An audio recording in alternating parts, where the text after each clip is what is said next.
예, 제가 사진 한 장을 보여주겠습니다. 그런데 요거를 무엇에 쓰는 물건인지 어린아이부터. 그래서 제가 한번 예성이한테 물어보려고 그래요. 예성아, 이거 한번 혹시 뭐에 쓰는 물건인지 알 수 있을까? 잘 모르겠어? 당연히 모르는 게 당연하지. 지성이나 아니면 이래나 노이 혹시 알아? 이게 뭐에 쓰는 건지, 이름이 뭔지? 초등학생이 모르는 게 당연해요. 예. 다민이는 알아?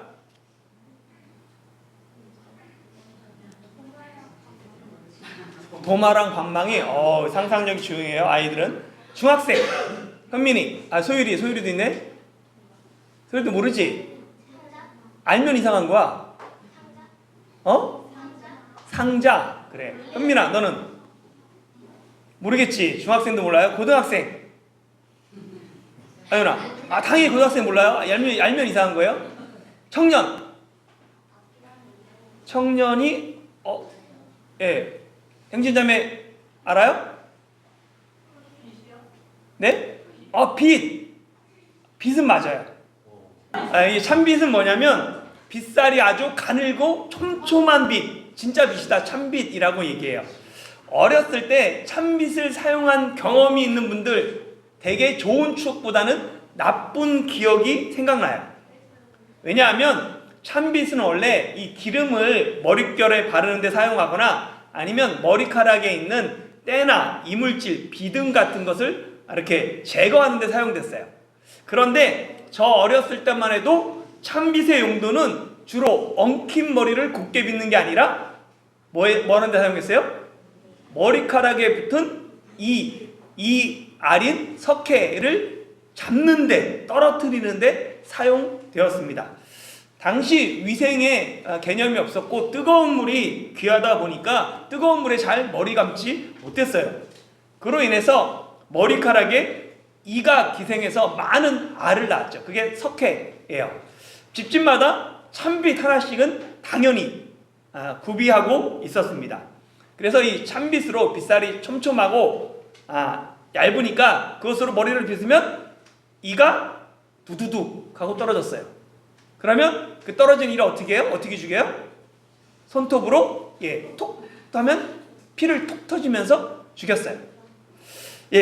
요즘은 아이들이 학교에서 감기 옮겨오는 것처럼 당시에는 아이들이 학교 가서 이를 옮겨왔어요. 그래가지고 학교에서 아이들 머리에 이 잡는다고 에프킬라, 바퀴벌레, 곤충 잡는 걸 막 뿌려서 뉴스가 될 정도로 이가 흔했습니다. 이때 이 잡듯이 한다, 이 잡듯 뒤진다 라는 용어가 생겼어요. 보면 이 잡듯이라는 뜻이 뭐냐면 제가 이거 안 꽂았네요.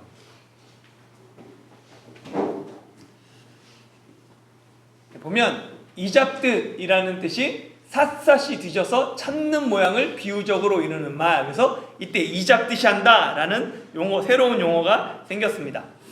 이후 한국의 난방시설이 좋아지면서 연탄에서 기름 보일러 그리고 가스 보일러로 바뀌면서 뜨거운 물로 머리 감기 쉬워졌어요. 머리를 자주 감으니까 이가 자취를 감췄고 이와 함께 참빛도 사라졌습니다. 그런데 사라졌던 참빛이 최근에 다시 한국에 가면 다이소 등에도 판매한다라고 이야기하더라고요. 제가 왜 참빛을 이야기할까요? 전혀 생각이 안 되세요? 이집트에 내린 세 번째 재앙이 이 재앙이기 때문에 그렇습니다. 여기까지 기억하세요? 네. 10가지 재앙 중에서 가장 짧은 내용이 이 세 번째 이 재앙입니다. 그래서 4절밖에 되지 않아요. 이 10재앙 구조를 한번 복습해 보겠습니다. 10재앙은 간접재앙, 9가지 간접재앙과 마지막 직접재앙으로 나눠져요. 그리고 이 간접재앙은 다시 뭐로 나눠지냐면 세 그룹으로 나눠집니다. 한번 넘겨주세요. 네, 보면은 요 피 개구리 이, 그 다음에 두 번째 그룹 파리 악질, 이게 뭐 그 돌림병, 그리고 독종, 그리고 세 번째 우박, 메뚜기, 흑암, 요 세 개씩 한 묶음씩 세 그룹으로 나눠지는데, 요거 333 이 구조는 정확한 규칙성과 통일성을 가지고 있다라고 말씀드렸습니다. 그래서 각 그룹의 첫 번째 나오는 이 파리, 악독은 모두 아침에 재앙이 일어나요. 그리고 두 번째 개구리, 악질, 메뚜기는 모세가 파라오에게 가서 경고하는 내용이 있고 그 다음에 재앙이 일어나죠. 마지막 세 번째 이 독종, 흑암은 모두 아무런 사전 예고 없이 일어납니다. 그러니까 이 세 번째 이 재앙은 사전 예고 없이 일어난 첫 번째 재앙이에요.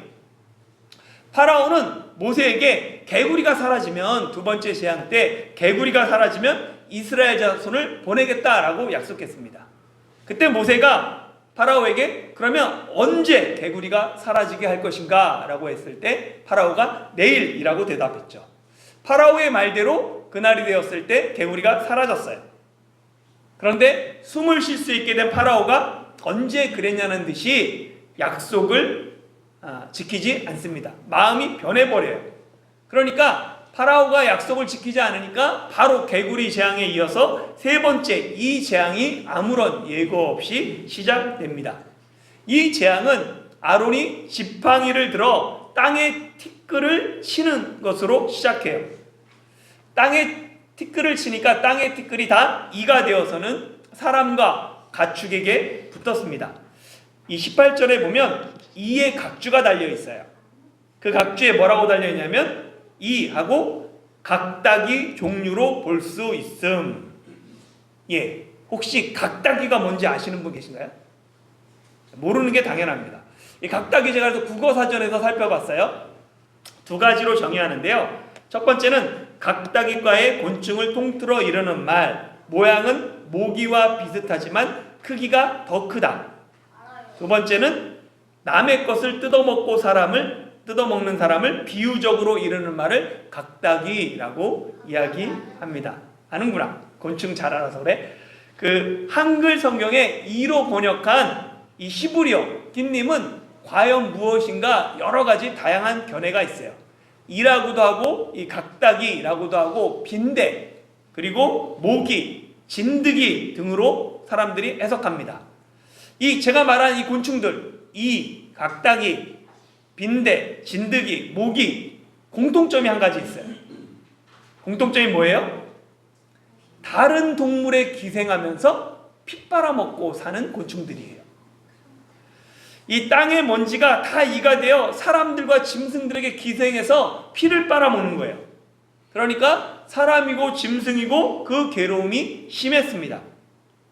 이집트의 백성들 그리고 짐승들이 누구 때문에, 무엇 때문에 고통과 괴로움을 당하고 있습니까? 파라오 때문이죠. 파라오가 이스라엘 자손을 보내겠다라고 약속하고 보내지 않았기 때문에 계속해서 재앙 가운데 그들이 고통받습니다.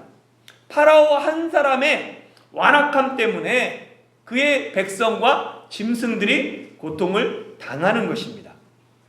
한 사람의 죄로 인해 주변이 고통 속에서 살아갑니다.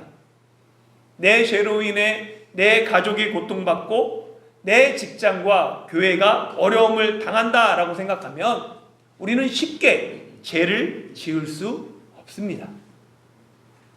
죄가 나를 유혹할 때 내 죄 때문에 나뿐 아니라 내가 사랑하는 사람들까지 함께 고통받는다면 누가 쉽게 죄를 범하겠습니까? 이 사실을 죄가 나를 유혹할 때 기억해야 돼요. 내가 복의 통로가 아닌 고통의 통로가 되지 않도록 죄의 유혹에서 승리하는 성도가 되길 바랍니다. 이 이집트 온 땅에 이가 가득해지자 요술사들도 자기 요술로 이를 생기게 하려고 했습니다. 그러나 그들은 이를 생기게 하지 못했습니다. 지금까지 요술사들은 3번 똑같이 흉내냈어요. 지팡이가 뱀이 되게 하고 물이 피가 되게 하고 개구리가 땅에 올라오게 했어요. 비록 그들은 그걸 없애지는 못했지만 똑같이 흉내는 냈어요. 그런데 3번째 이 재앙부터는 모방조차 하지 못했습니다. 그들이 이를 생기게도 못하고 그리고 이를 제거하지도 못했죠. 자기 힘으로 자기 요술로 아무것도 할 수 없자 요술사들은 파라오에게 이렇게 얘기합니다. 8장 19절 같이 읽어볼까요? 시작. 요술사가 바로에게 말하되 이는 하나님의 권능이니이다 하였으나 바로의 마음이 완악하게 되어 그들의 말을 듣지 아니하였으니 여호와의 말씀과 같더라. 아멘. 요술사들은 자기들이 일을 생기게 하지 못하자 이는 하나님의 권능입니다 라고 얘기합니다. 이 권능으로 번역된 이 히브리어 밑에 보면 또 각주가 달려 있어요. 그래서 히브리어 손가락으로 되어 있습니다. 그러니까 권능은 히브리어로 손가락이에요. 중국어는 수단으로 번역했습니다. 손가락이 하나님과 관련돼서 사용될 때는 주로 권능, 계시 그것을 의미해요. 그렇게 해석됩니다. 하나님의 손가락이 하나님의 권능을 의미한다라는 사실을 일단 기억해 두세요. 요술사들은 자기 요술대로 일을 생기게 하지 못하자 처음으로 하나님의 권능을 인정합니다. 그들은 권능의 주체 행하고 있는 그 아론이나 대리자인 모세를 주목하지 않아요. 요술사들은 권능이 그 뒤에 있는 하나님의 역사다라는 것을 분명히 인정합니다. 그래서 파라오에게 하나님의 권능이다 라고 말하죠. 근데 문제는 그 다음부터예요. 이후 요술사들이 하나님을 믿었다라는 기록이 있습니까? 없습니까? 요술사들은 이적을 통해 하나님의 권능을 깨달았어요. 그러나 그들은 정작 하나님을 믿지는 않았습니다. 하나님의 권능을 깨닫는 것과 하나님을 믿는 것은 다른 이야기예요.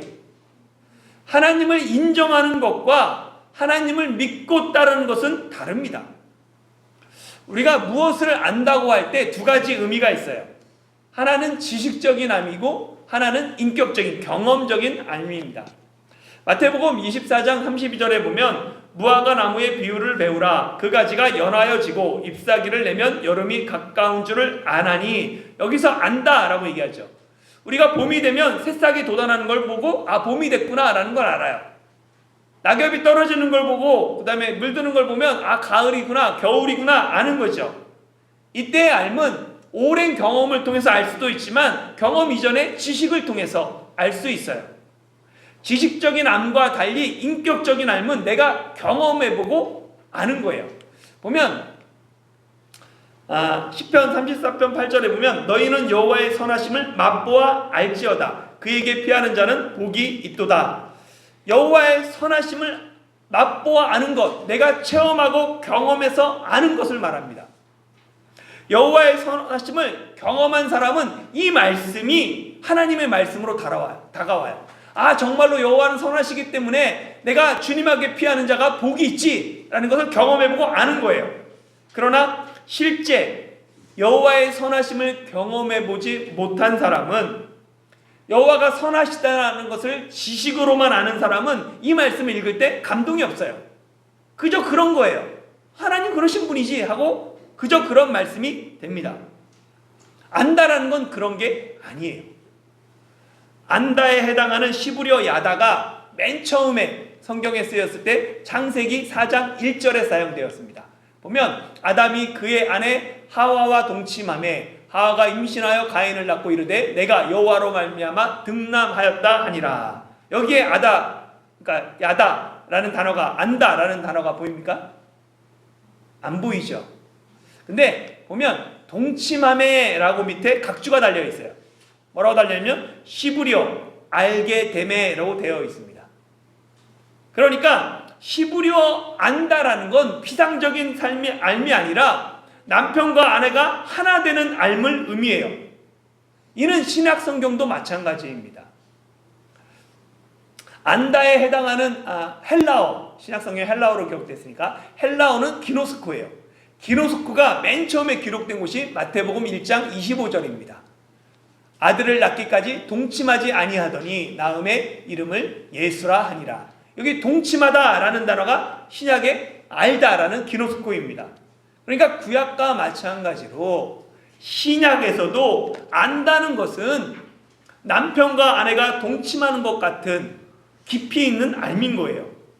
우리가 하나님을 안다고 할 때 그 삶은 단순하게 지식적인 알미 아니라 하나님과 깊이 교제하고 체험하며 인격적으로 경험한 하나님, 그것을 안다라고 말하는 것입니다. 요술사들은 자신들이 흉내낼 수 없는 이 재앙을 통하여서 하나님을 알았어요. 그러나 그들의 알은 지식적인 알미입니다.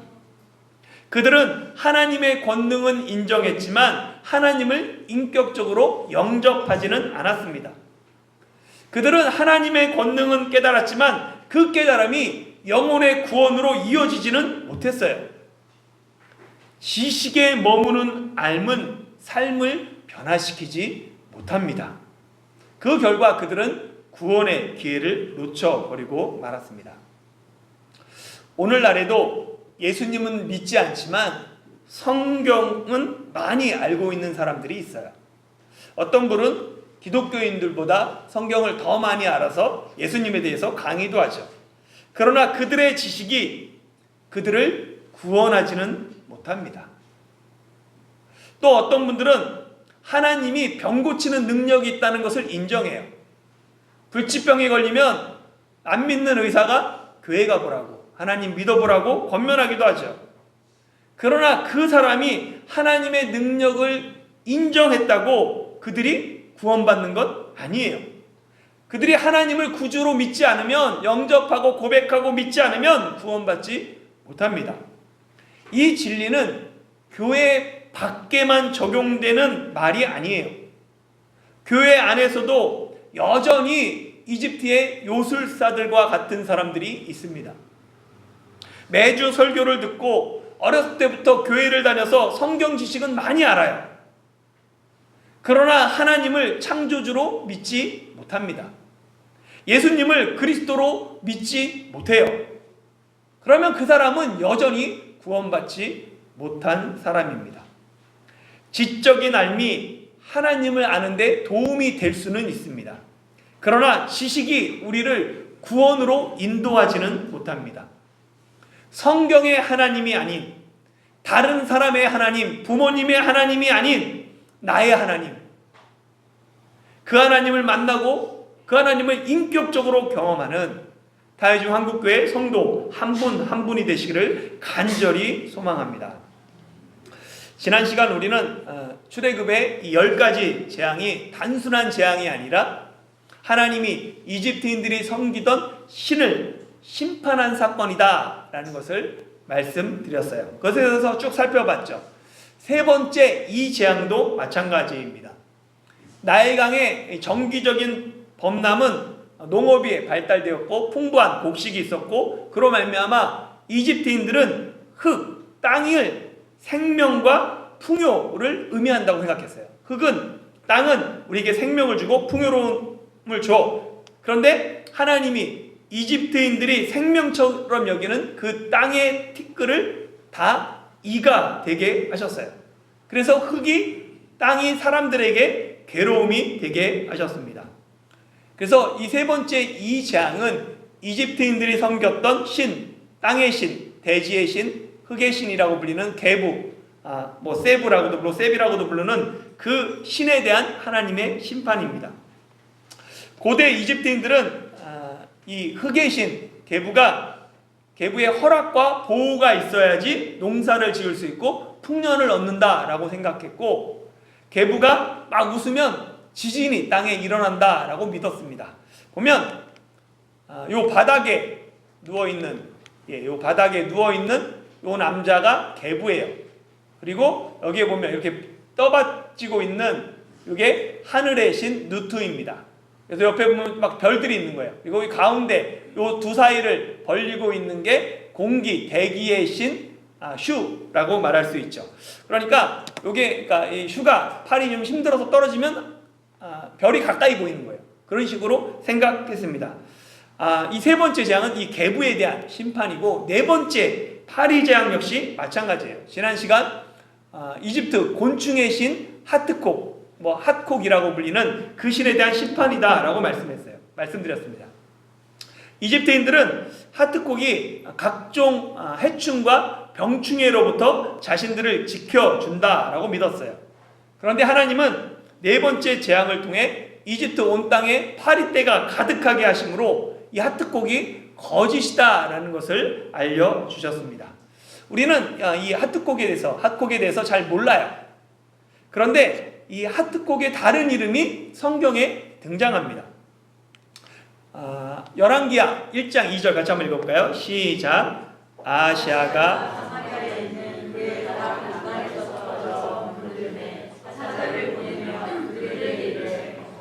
에그론의 신 바알세붑에게 이 병이 낫겠나 물어보라 하니라. 아멘. 이스라엘 왕 아하시아가 다락 난간에서 떨어져 병이 듭니다. 그래서 사자를 보내서 자신의 병이 낫겠는지 바알세붑에게 물어보라고 해요. 에그론의 신 바알세붑이 이집트의 곤충의 신 하트콧의 다른 이름입니다.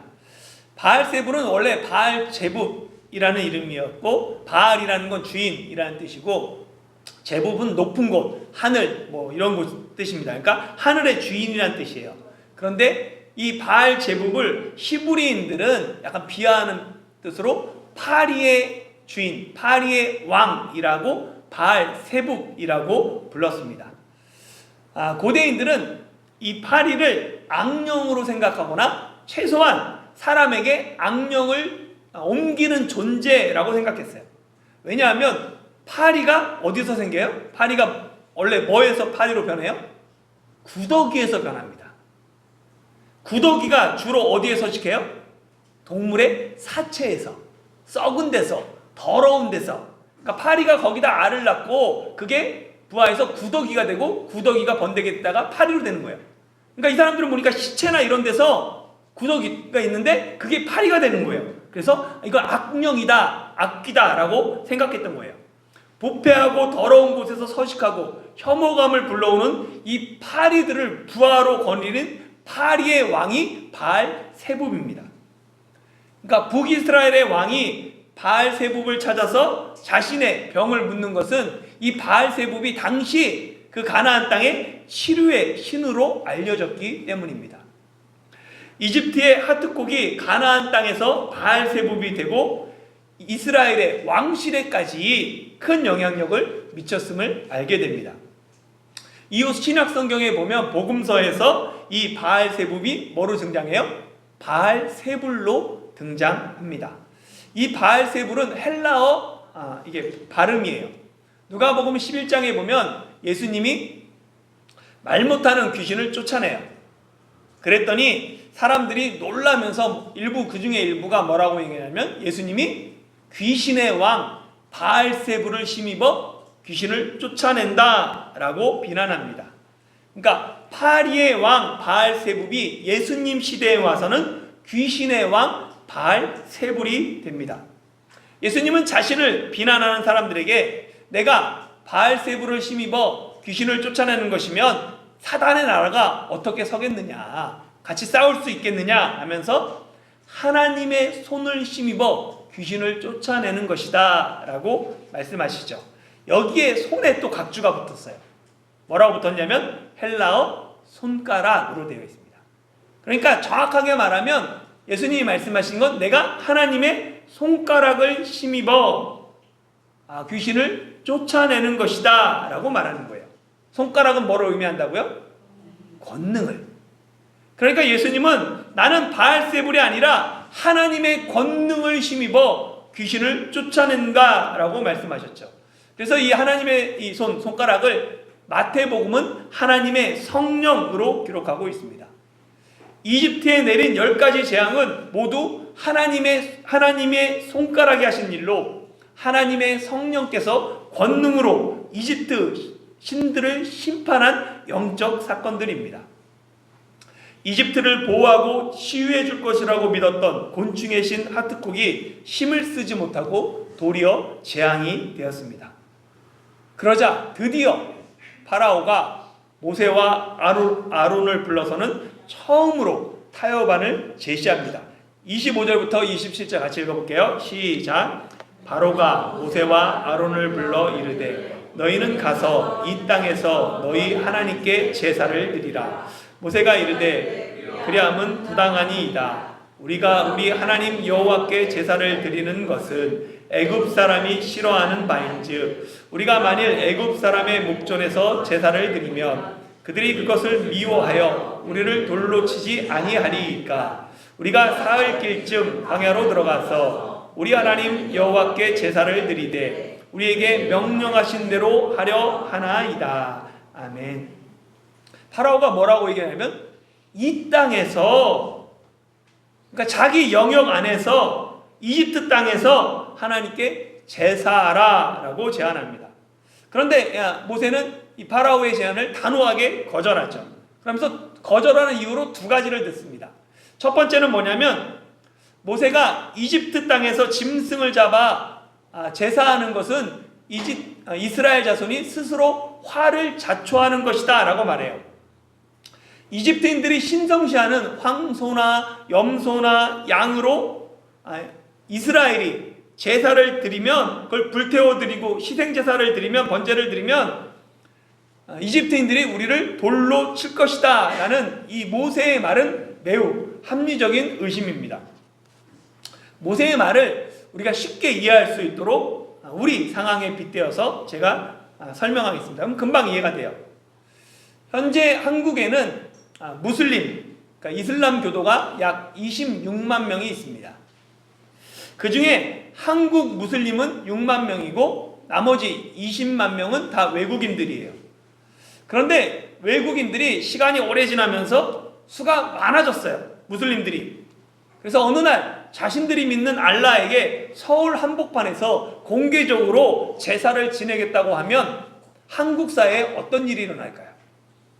당연히 난리가 날 거예요. 개신교인들이 앞장서서 반대할 것이죠. 이스라엘은 이집트 입장에서 굴러온 돌이에요. 이스라엘은 가나안 땅의 기근을 피해 이집트로 피난 온 나그네들입니다. 오늘날로 말하면 난민들이에요. 그런데 그들이 수가 많아지고 세월이 지나면서 힘이 세지니까 이집트 땅에서 이집트인들이 믿는 신들로 그 짐승들을 잡아서 이름도 알지 못하는 여호와라는 신에게 희생제사를 드린다고 하면 당연히 폭동이 일어날 것이 자명합니다. 그렇기 때문에 모세가 이렇게 얘기하는 거예요. 거절한 첫 번째 이유죠. 두 번째는 뭐냐면 표면적인 이유가 아니라 궁극적인 이유를 듭니다. 모세는 파라오의 말이 아닌 여호와의 명령에 따라야 한다라고 이야기해요. 하나님은 모세에게 뭐라고 말씀하셨냐면 사흘길쯤 광야로 가서 제사하라 라고 말씀하셨어요. 그러나 파라오는 모세에게 이 땅에서 제사하라 라고 말합니다. 하나님과 파라오의 말 중에 누구의 말을 들어야 합니까? 이스라엘 자손이 파라오의 말을 따른다면 이스라엘 자손은 지금 누구를 섬기고 있는 것입니까? 하나님이 아닌 파라오를 섬기는 거예요. 왜 우리가 하나님의 말씀을 듣고 하나님의 명령을 따릅니까? 하나님이 우리의 주인이고 우리의 왕이시기 때문입니다. 하나님의 말씀을 듣는 것은 하나님이 내 주인이다 라는 의미예요. 하나님의 백성은 하나님의 명령을 듣습니다. 예수님의 양은 예수님의 음성을 듣고 예수님을 따라요. 마찬가지로 파라오의 말을 듣는다는 것은 파라오가 내 목자, 내 주인이라는 의미입니다. 그렇게 모세는 분명하게 파라오의 명령이 아닌 여호와의 명령을 따르겠다라고 말합니다. 특별히 하나님께 드리는 예배에 있어서 하나님의 명령을 따라야 합니다. 팬데믹 때 우리는 비대면으로 예배를 드렸어요. 그런데 팬데믹이 끝났음에도 불구하고 여전히 온라인으로 예배드리거나 아예 교회에 나가지 않는 분들이 계십니다. 통계에 따르면 20-30%의 성도가 여전히 교회로 돌아오지 않고 있습니다. 파라오가 이스라엘 자손에게 이 땅에서 제사하라 라고 말하는 것처럼 오늘날 사단은 우리에게 꼭 예배당에 갈 필요가 있냐? 집에서 예배하라 라고 유혹합니다. 그러나 하나님께 제사하기 위해서는 사흘길쯤 떨어져야 해요. 참된 예배를 드리기 위해서는 반드시 이집트로부터 나와 옛 생활을 끊고 사흘길쯤 구별된 광야로 들어가야 합니다. 사흘길은 예배드리기 위하여 구별된 공간, 구별된 시간, 구별된 마음, 구별된 삶을 의미합니다. 하나님은 어디나 계시는 무소부지하신 하나님이에요. 그런데 하나님은 아무 곳에서나 예배 드리지 말고 하나님께서 택하실 그곳에서 제사하라라고 명령하셨습니다. 너는 삼가서 내게 보이는 아무 곳에서나 번제를 드리지 말고 오직 너희의 한 지파 중에 여호와께서 택하실 그곳에서 번제를 드리고 또 내가 내게 명령하는 모든 것을 거기서 행할지니라. 아멘. 모든 예배는 하나님께서 지정하신 그곳에서 드려야 합니다. 팬데믹 상황에서 이웃사랑의 실천이 각자 집에서 예배 드리는 것이었어요. 당시는 그것이 이웃사랑이고 하나님 사랑이었습니다. 그러나 팬데믹이 끝난 상황에서 하나님의 사랑은 예배당에 나와 하나님께 예배 드리는 것입니다. 예배는 내가 편한 대로, 편한 복장으로, 가벼운 마음으로 드리는 것이 아닙니다. 예배는 세상과 떨어져서 특별히 구별된 장소에서 구별된 시간으로, 구별된 마음으로 하나님께 드리는 것입니다. 지금 내가 드리는 예배가 내가 편한 대로 하나님이 아닌 내가 주인인 예배인지, 아니면 하나님이 요구하시는 기준에 성실하게 응답하는 하나님이 주인 되시는 예배인지 스스로를 점검하며 자신을 살펴보는 성도가 되기를 바랍니다. 이 모세가 단호하게 거절하자 파라오가 두 번째 타협안을 제시합니다. 28절 말씀 같이 한번 읽어보겠습니다. 시작. 바로가 이르되 내가 너희를 보내리니 너희가 너희의 하나님 여호와께 광야에서 제사를 드릴 것이나 너무 멀리 가지는 말라. 그런즉 너희는 나를 위하여 간구하라. 아멘. 파라오의 제안은 그럴듯해요. 이 모세가 거절하니까 그래 너희가 원하니까 이제 그럼 광야로 가. 광야 가서 제사 드려.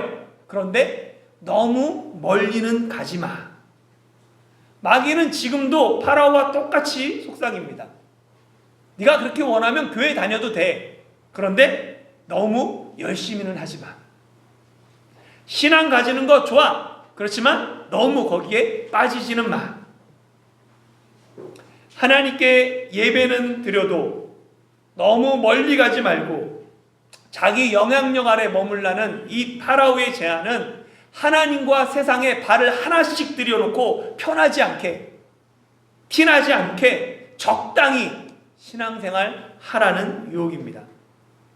마귀는 차지도 않고 뜨겁지도 않고 적당히 신앙생활하라고 우리를 유혹합니다. 그러나 주님은 미지근하여 뜨겁지도 않고 차지도 않으면 내 입에서 너를 토하여 버리겠다라고 말씀하셨습니다. 열정 없는 예배와 헌신 없는 신앙생활은 주님께서 토하여 버린다는 사실을 기억할 필요가 있습니다. 오늘 말씀을 마무리하겠습니다. 사랑하는 성도 여러분, 성경이 우리를 성도라고 부르는 이유는 우리가 거룩한 무리로 구별되었기 때문입니다. 우리의 삶에 하나님을 위하여, 예배를 위하여 거룩한 구별이 있어야 합니다. 예전에는 예배당을 성전으로 부르면서 함부로 뛰어다니지 못하게 했어요. 또한 교회 물건을 성물이라고 해서는 예배 시간에만 사용하도록 했습니다. 우리는 성전과 성물이라는 이름으로 또다시 무거운 멍에를 만드는 어리석음을 범하지 말아야 합니다. 예수님이 이미 우리를 율법의 무거운 집에서 해방하셨기 때문입니다. 그러나 우리가 하나님을 위하여, 예배를 위하여 거룩하게 일상에서 따로 구별했던 그 정신만은 잃지 말아야 합니다. 하나님을 위하여, 예배를 위하여 거룩하게 구별했던 성전과 성물처럼 우리가 이 세상 속에서 구별된 성전인 교회와 하나님의 성도로 살아가는 저와 여러분이 되시길 예수님의 이름으로 축원합니다.